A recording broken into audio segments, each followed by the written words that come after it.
Bonjour à tous, je m'appelle Émilie Nzali, diaconesse de l'église de Yahushua, sous l'onction apostolique d'Emmanuel Moté, selon qu'il est écrit dans 1 Corinthiens 12, verset 28, et Yahweh, parce que nous ne disons pas Dieu, qui est un mot grec qui représente les divinités grecques, et Yahweh a établi dans l'église, premièrement des apôtres, secondement des prophètes, troisièmement des docteurs, ensuite ceux qui ont le don des miracles, puis ceux qui ont les dons de guérir, de secourir, de gouverner, de parler diverses langues. Amen. Je viens vous présenter la réflexion que le Saint-Esprit m'a accordée concernant la question suivante. Pourquoi l'arbre de la connaissance du bien et du mal était-il dans le jardin d'Éden?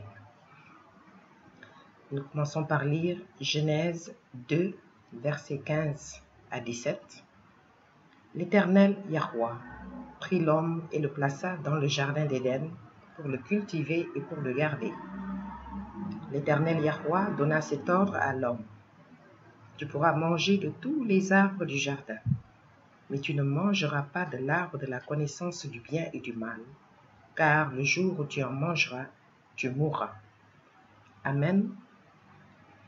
Donc, la présence de l'arbre de la connaissance du bien et du mal dans le jardin d'Éden était, selon la réflexion que le Saint-Esprit nous a accordée, un moyen pour Yahweh de tester la fidélité de l'homme à sa parole, à sa volonté, par la mise en œuvre du principe de la culture divine et dans ce cas-ci, par l'obéissance, c'est-à-dire la conformité à la volonté divine et par la soumission.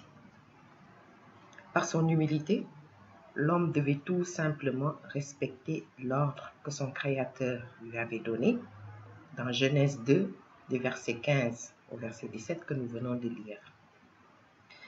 Le principe de la culture divine, donc, nous rappelle que nous devons toujours marcher par la foi, car notre Père doit être notre seul recours dans toutes les situations de notre existence. Et, de ce fait, Adam et Ève devaient développer et produire la nature divine en portant les fruits de l'esprit décrits dans Galates 5 au verset 16, à partir du verset 16. Je cite, « Je dis donc, marchez selon l'esprit et vous n'accomplirez pas les désirs de la chair, car la chair a des désirs contraires à ceux de l'esprit, et l'esprit en a de contraires à ceux de la chair. Ils sont opposés entre eux, afin que vous ne fassiez point ce que vous voudriez. Si vous êtes conduits par l'esprit, vous n'êtes point sous la loi. Or, les œuvres de la chair sont manifestes. Ce sont l'impudicité, l'impureté, la dissolution, l'idolâtrie, la magie, les inimitiés, les querelles, les jalousies, les animosités, les disputes, les divisions, les sectes, l'envie, l'ivrognerie, les excès de table et les choses semblables. Je vous dis d'avance, comme je l'ai déjà dit, que ceux qui commettent de telles choses n'hériteront point le royaume de Yahweh. Mais le fruit de l'esprit, c'est l'amour, la joie, la paix, la patience, la bonté, la bénignité, la fidélité, la douceur, la tempérance. La loi n'est pas contre ces choses. Fin de citation. Amen. Or donc, dans la foi en la parole de leur Créateur, en préservant une relation d'amour et d'obéissance qui rejette leurs propres désirs attisés par le serpent, Adam et Ève devaient demeurer fidèles à Yahweh.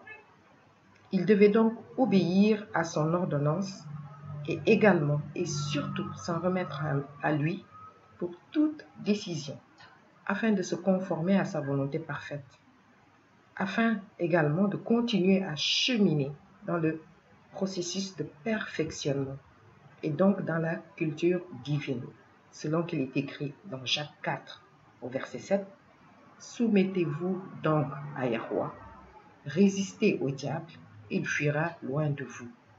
Approchez-vous de Yahweh, et il s'approchera de vous. Amen.